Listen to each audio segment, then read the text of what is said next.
After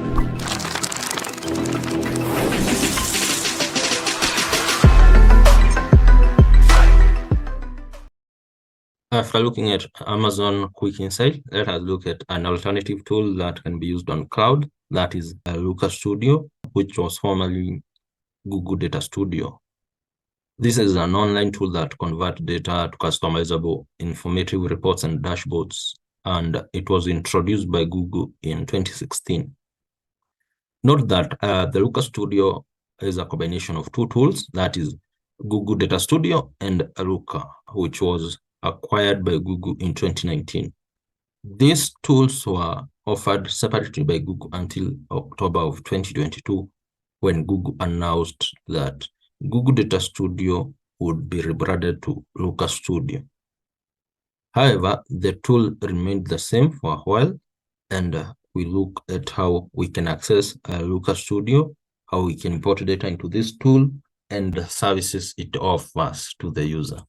The good thing about Looker Studio is that it is easy to use. As long as you have a Google account, you can access these. The first step is just search for Google Data Studio, or you can search for Looker Studio. We'll have the homepage to Looker Studio. We can just click on this, and since we are signed into our Google account, we can just go directly into Looker Studio. This is how the studio looks like. We have the reports. These are the reports that we have created in the past. Then we have the data sources, and we have the Explorer. I already imported the Superstore dataset. Let's remove this and try import it again. We can create a new data source. Let's click on that. And under this, we can create the data source using this. We have Looker by Google. We can source the data from Google Analytics, from Google Ads, Google Sheets, Google BigQuery, and Amazon Redshift, RPG. We have all these sources that we can directly source our data from. Notice that we have even SQL, and it is easy to just search and find the specific data source that we are interested in. In this case, we want to upload data directly from our files. Let's click on this, and we want to upload a file that is, we want to upload a specific file. Let's see. We want to upload this. Let's work with this. The file is uploaded. Let's connect. There we go. We have our data. Our data has these variables, and they are as shown below. We can always change this. For example, we have sales. Let's see sales, how sales is represented in our case. We have sales. We can change this to currency. Let's change this to currency. And we can also change profit to currency. And now, based on this data, we can create a report. It redirected us to another page where we have an empty report, and we can say we want to add this report. And there we go. We have our nice report. And the first thing we got is this import table. We don't want this. Let's see the outline of this tool. We have the file, that is the menu. We also have another menu tab for quick access. And we have the data variables, and we can always click on these to remove them. And we have the title of the report. Let's call this Superstore report. And let's start by creating a few. We can add chart by clicking on these. Let's add a time series chart. And in this case, it has automatically selected the order date as the main and record count. Let's change the metric to sales. Let's have sales instead. And remember, we can always add a new metric. Let's also work with profits. We'll have 2 line charts. This will be based on profit and sales. We can now format this to match our specification. Let's go to style. Under these, we have all these settings that we can work with. And I'm trying to, let's change the type of chart. Let's work with this, a time series chart that is well formatted. There we go. We have a time series chart with the data against profit and sales.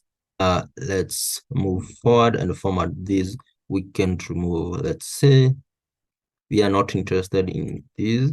Let's make them transparent. We have removed the grid lines. And that's it for chart, for line chart. Let's now add something else. Let's say we want to see the total sales, the KPIs at the top. We don't want the number. The metric should be the sales. Let's have the total sales. There you go. We have the total sales as 2.2 million. And notice that we can always edit these to specific styles to make it look better. We can also add a new KPI by clicking on this. Let's have that. And let's also convert this to that. Let's move that. We want us to have the sales under that. The sales is 2.3 million. Let's format this to a specific style that we're interested in. I think we can change the color to color. Let's see. We can center that. We can center that. And also have the labels as that. Let's show the number into 3 decimal places. We can always format this. Let's now work with the profit. Okay, let's center the information in this and change the color to that. Then we can also add another card. Let's have this centered, both of that, and make them red. We can always increase the size of these to make them more readable. And we want to represent, let's say, the quantity of items sold. Let's change the metric. We have the quantity, and give it a moment. We have that 7,000 entries. That's the quantity that was sold. And let's see, we can use a gauge to represent. Let's see what we can represent using a gauge.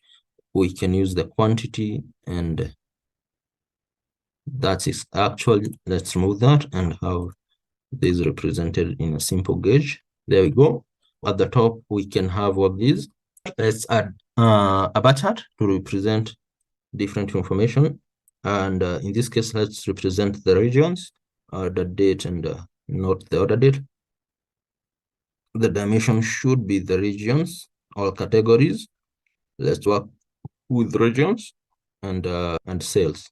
There you go. I think it's as good as it is. Then let's use a different chart. And in this case, we can use, okay, we have a line chart, we have that, we have a area chart, we have a gauge, we can use a donut chart. Let's place it there. And let's have order date and sales. We don't want the order date, but the metric should be sales. And this should be, let's see, we can make these segments or even categories. Let's work with categories. And that's it. We have a nice donut chart at the bottom. And finally, let's add another chart.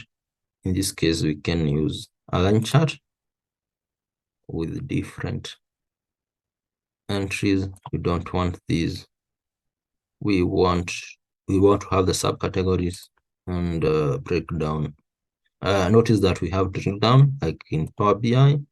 We can select the field we want to drill down, or we can add another metric, that is, we can work with profits in this case.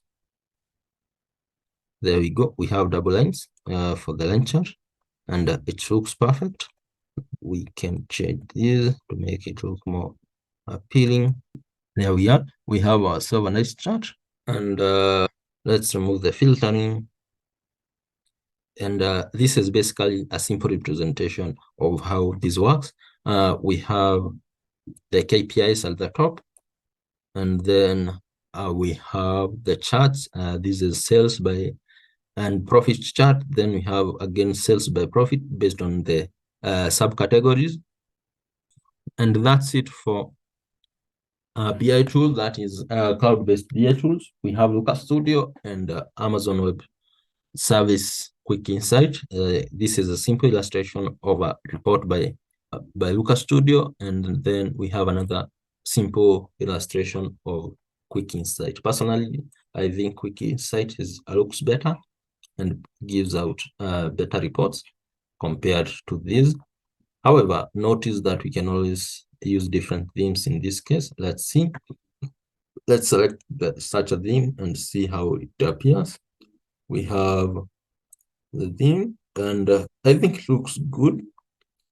And since this was a simple illustration, we'll not move into details about selecting themes and such things. We just want to show that these tools are applicable and they can be used for creating dashboards and reports for the purposes of business intelligence and such. This tool is quite good because we can all select or filter data based on this. Inside that is our tools. We can then add another filter based on that. Now you can see this is based on the region, that is the East region, and supply offices tools. And the quantity of tools sold the products sold were 6.5 thousand. And the line chart can illustrate the sales as they happened. Then we can remove this and remove the filters, and we are back to our original chart. Let's now look at South. And in South, we have sales. Basically, what I'm trying to show is that we have filters well integrated into this, unlike in Quicksight. That's basically it for Looker Studio.